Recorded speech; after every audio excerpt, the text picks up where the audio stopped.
Emily Carter sat alone in the quiet living room of their suburban Ohio home, the ticking clock louder than her thoughts. The house once echoed with laughter, but now it felt like a stranger's place. She rested her hands on her pregnant belly, feeling the gentle movement inside. This baby was supposed to bring joy, yet it had arrived during the most fragile chapter of her marriage. Mark, her husband of 8 years, slept in the guest room now. They spoke only when necessary, their words careful, distant, and heavy with unspoken pain. Mark Carter stared at his reflection in the bathroom mirror every morning, barely recognizing the man he had become. Once ambitious and hopeful, he now carried disappointment like a shadow. Losing his job at a manufacturing plant had crushed his confidence. Bills piled up, arguments followed, and silence filled the gaps. He loved Emily, but shame kept him quiet. When she announced her pregnancy, fear replaced excitement. How could he protect a family when he couldn't even protect his own pride? Their marriage hadn't always been this way.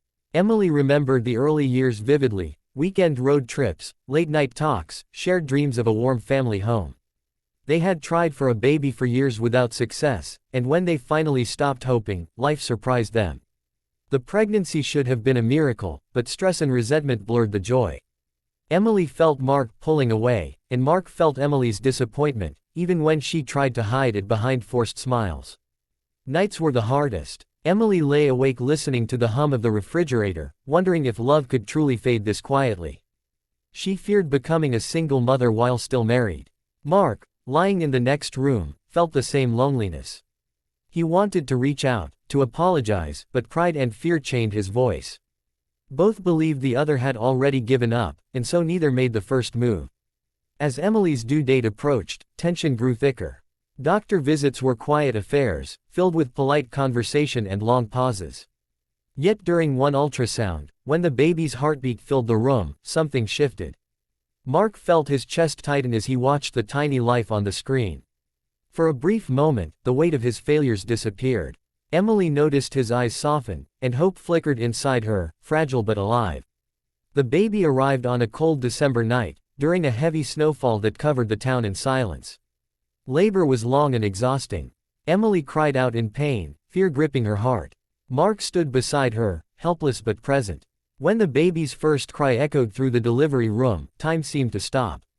A baby girl, small and perfect, was placed in Emily's arms. Tears streamed down her face as Mark gently touched their daughter's tiny hand. In that moment, something inside Mark broke open. He realized how close he had come to losing everything that truly mattered. The fear, the pride, the anger, all felt insignificant compared to the fragile life before him. Emily looked at him, really looked at him, and saw the man she had fallen in love with years ago. Exhausted and emotional, she whispered, "She needs us, both of us." The days following the birth were filled with sleepless nights and quiet bonding. The hospital room became a place of healing. Mark learned to change diapers with clumsy hands, while Emily watched with a tired smile. They talked more than they had in months, about fears, regrets, and unspoken pain.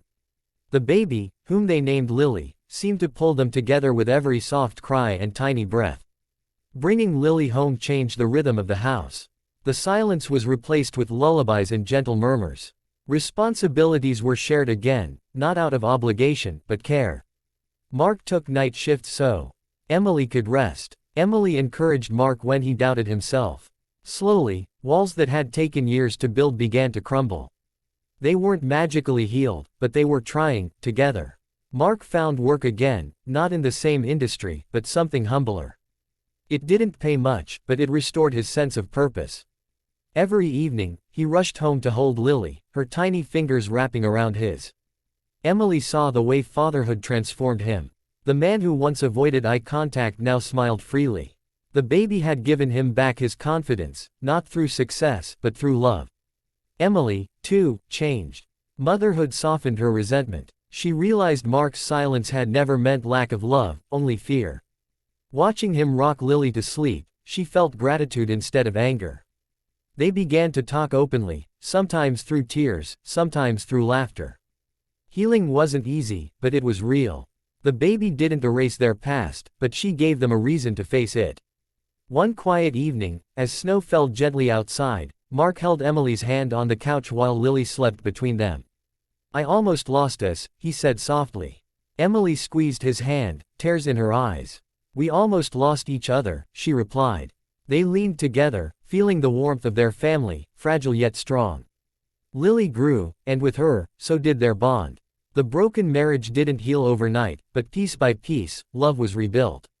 The baby who arrived during their darkest hour became their light. Through sleepless nights, shared struggles, and renewed promises, they learned that sometimes, healing comes not when life is perfect, but when love is given a second chance.